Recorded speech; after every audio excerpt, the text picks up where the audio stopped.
Chittagong city নির্বাচনে অংশ নেয়া 12 মেয়র প্রার্থীর মধ্যে জামানত হারাতে যাচ্ছেন 10 জনই। এর মধ্যে কারচুপি, কেন্দ্র দখল, পোলিং এজেন্ট বের করে দেওয়ার অভিযোগ তুলে ভোট বর্জন করেন 3 জন।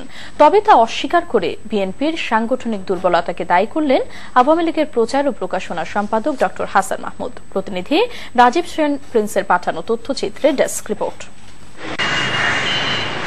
চট্টগ্রাম সিটি নির্বাচনে মেয়র পদে প্রতিদ্বন্দ্বিতা করে 12 জন প্রার্থী।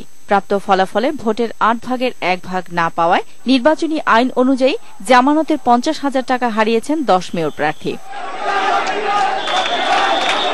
কারচুপি, কেন্দ্র দখল, পোলিং এজেন্ট বের করে দেওয়ার অভিযোগ করে নির্বাচন সুষ্ঠু হয়নি বলে দাবি জানিয়েছেন জামানত হারানো প্রার্থীরা।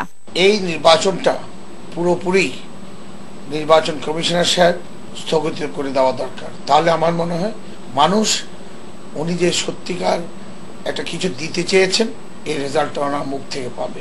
এদিকে জামানত না হারালেও নির্বাচন সুষ্ঠু হয়নি দাবি করেছেন বিএনপি। অভিযোগের সত্যতা নিয়ে প্রশ্ন তোলেন আওয়ামী লীগের প্রচার ও প্রকাশনা সম্পাদক ড হাসান মাহমুদ। মঞ্জুর আলম মঞ্জু সাহেব যদি শুধু নির্বাচন বিষয় নিয়ে তার যদি কোনো অভিযোগ থাকত তাহলে তিনি শুধুমাত্র নির্বাচন বর্জনের ঘোষণা দিতেন।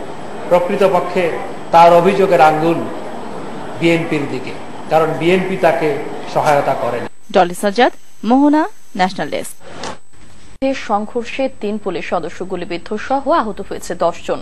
দুপুরে শেরশাহ কলোনি এলাকায় এই ঘটনা ঘটে। পুলিশ জানায়, নির্বাচনে ভোট কেন্দ্র দখলকে কেন্দ্র করে কাউন্সিলর পদে প্রতিদ্বন্দ্বিতাকারী ফরিদ আহমেদ তার দল নিয়ে মাহবুবুল আলমের উপর হামলা করে। এ সময় উভয় পক্ষের লোকজন অস্ত্র নিয়ে সংঘর্ষে জড়িয়ে পড়ে। পরে পুলিশ এসে পরিস্থিতি নিয়ন্ত্রণে আনে।